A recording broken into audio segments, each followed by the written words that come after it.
Shalom aleihim saudara-saudara yang dikasihi Tuhan, dimanapun saudara berada. Kiranya damai sejahtera yang dari sorga melimpahi saudara-saudara. Firman Tuhan dalam Kisah Para Rasul 21 ayat yang ke-27 sampai dengan 30. Ketika masa 7 hari itu sudah hampir berakhir, orang-orang Yahudi yang datang dari Asia melihat Paulus di dalam bait Allah. Lalu mereka menghasut rakyat dan menangkap dia sambil berteriak, "Hai orang-orang Israel, tolong! Inilah orang yang di mana-mana mengajar semua orang untuk menentang bangsa kita dan menentang hukum Taurat dan tempat ini. Dan sekarang ia membawa orang-orang Yunani pula ke dalam bait Allah dan menajiskan tempat suci ini. Sebab mereka telah melihat Trofimus dari Efesus sebelumnya bersama-sama dengan Paulus di kota. Dan mereka menyangka bahwa Paulus telah membawa dia ke dalam bait Allah. Maka gemparlah seluruh kota, dan rakyat datang berkerumun, lalu menangkap Paulus dan menyeretnya keluar dari bait Allah. Dan seketika itu juga semua pintu gerbang bait Allah itu ditutup. Saudara, jalan salib bukanlah jalan yang nyaman. Maka Yesus memberitahu setiap orang yang mau mengikuti dia agar menyangkal diri, memikul salib, dan mengikuti dia. Inilah juga yang dialami oleh Rasul Paulus, saudara. Ia sudah mengikuti saran Yakobus dan para penatua di Yerusalem dengan menjalankan upacara pentahiran sebagai tanda bahwa ia menghormati hukum Taurat. Namun orang-orang Yahudi dari Asia melancarkan tuduhan palsu dan sangkaan palsu serta memprovokasi rakyat bahwa Paulus telah menentang bangsanya sendiri, menentang hukum Taurat yang mereka agungkan, dan menajiskan bait Allah dengan dugaan membawa masuk orang non-Yahudi ke dalamnya. Ini masih berupa dugaan, padahal sebenarnya tidak. Dan tuduhan ini serius, saudara, karena nyawa menjadi taruhannya. Dan apa yang terjadi? Di dalam ayat yang ke-30 dikatakan, "Maka gemparlah seluruh kota, dan rakyat datang berkerumun, lalu menangkap Paulus dan menyeretnya keluar dari bait Allah. Dan seketika itu juga semua pintu gerbang bait Allah itu ditutup." Dampaknya, saudara, rakyat terhasut sehingga menangkap dan menganiaya Rasul Paulus. Mereka main hakim sendiri tanpa menyelidiki kebenarannya. Mereka ingin melenyapkan Paulus karena dianggap mengkhianati bangsa dengan cara merencanakan untuk membunuh Paulus. Namun saudara, usaha mereka tidak berhasil. Mengapa? Karena di dalam ayat yang ke-32 dikatakan, pada waktu orang banyak itu melihat komandan itu dengan pasukannya, mereka berhenti memukul Paulus. Pada saat dan waktu yang tepat, Allah menolong Rasul Paulus dengan menggerakkan kepala pasukan Romawi untuk memimpin pasukannya dan menyelamatkan Paulus dari tangan orang-orang Yahudi yang memukul, yang menganiaya, dan berusaha membunuh dirinya. Paulus telah berusaha mengikuti aturan dan menunjukkan niat baiknya, tetapi ia tetap mengalami perlawanan. Saudaraku yang dikasihi Tuhan, mengikut Kristus memang tidak selalu mudah. Dalam pengertian mengikuti ajarannya, mengikuti apa yang dikatakannya, selalu mengingat perkataan Yesus, bukan hanya sekedar hari Minggu ke gereja, tapi benar-benar hidup menurut hidupnya Kristus. Itu tidak mudah. Kita harus siap membayar harga, bahkan menderita karena iman dan karena Injil yang kita beritakan. Beda, saudara, kalau kita hanya sekedar jadi orang Kristen, sekedar ke gereja, tapi kemudian kita kompromi dengan dunia, nah itu lebih mudah dan tidak bayar harga. Tapi kita tidak dipanggil untuk demikian. Kita dipanggil untuk mengikut Yesus, mengikut apapun yang dilakukan, yang dipikirkan, yang dikerjakan, apapun itu seperti Yesus. Sehingga saudara, ketika kita sungguh-sungguh mengikut Yesus, maka kita harus siap membayar harga. Kalau tidak, berarti kita tidak layak disebut sebagai pengikut Kristus.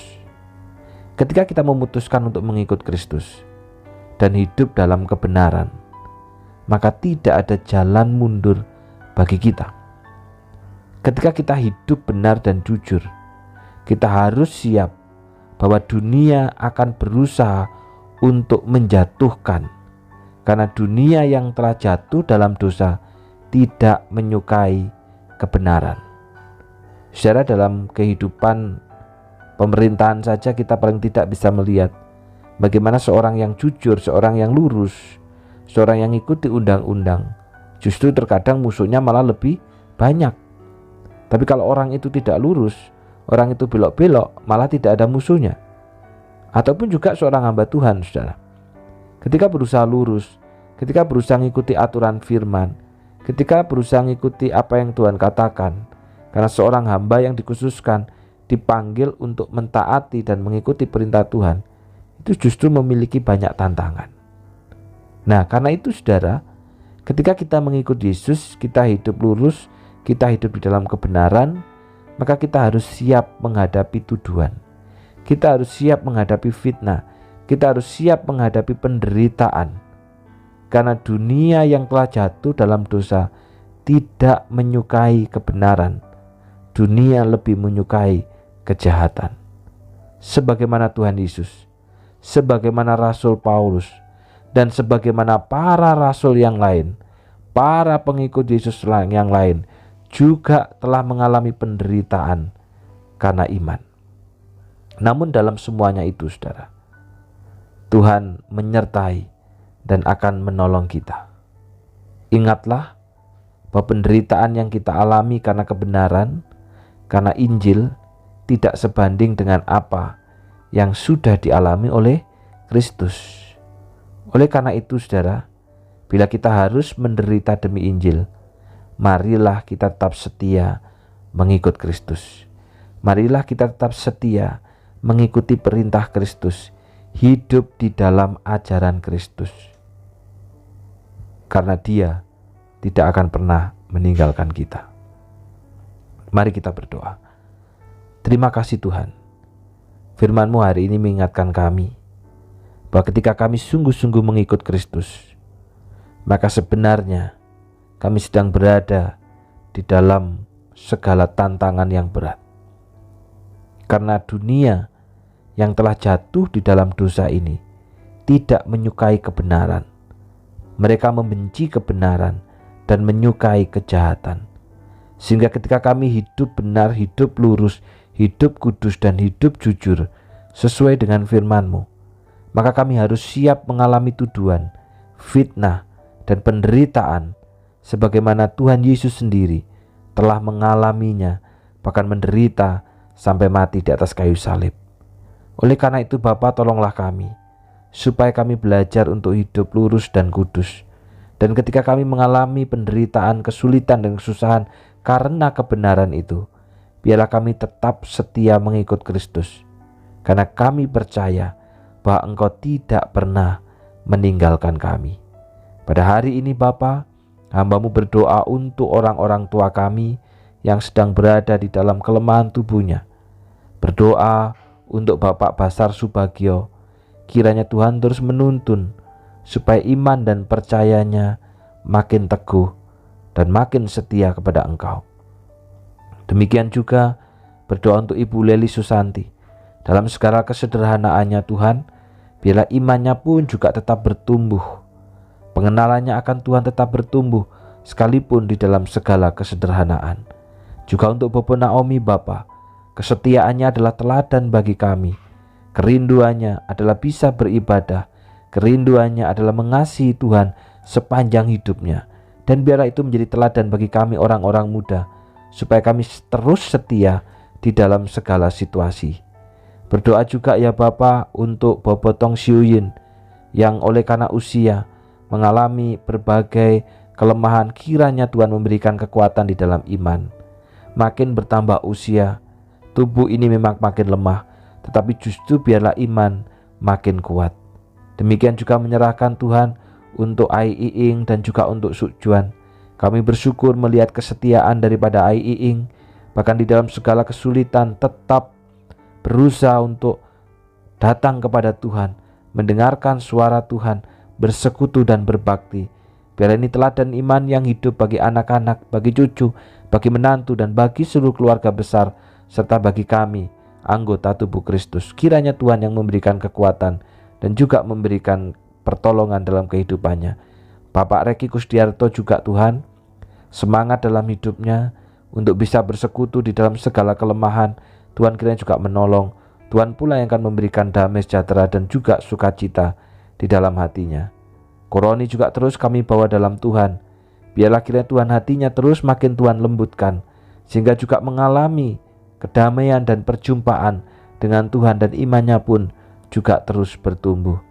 Tidak lupa juga mengingat ya Bapak untuk Bapak Sukatmin Raharjo bersama dengan Ibu Komangsari yang beberapa waktu lalu juga telah mengikuti operasi dan hari ini sudah pulih kembali.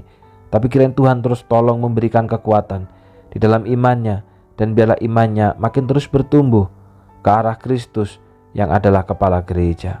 Terima kasih Bapa. Di dalam nama Tuhan Yesus kami sudah berdoa. Amin. Tuhan Yesus memberkati.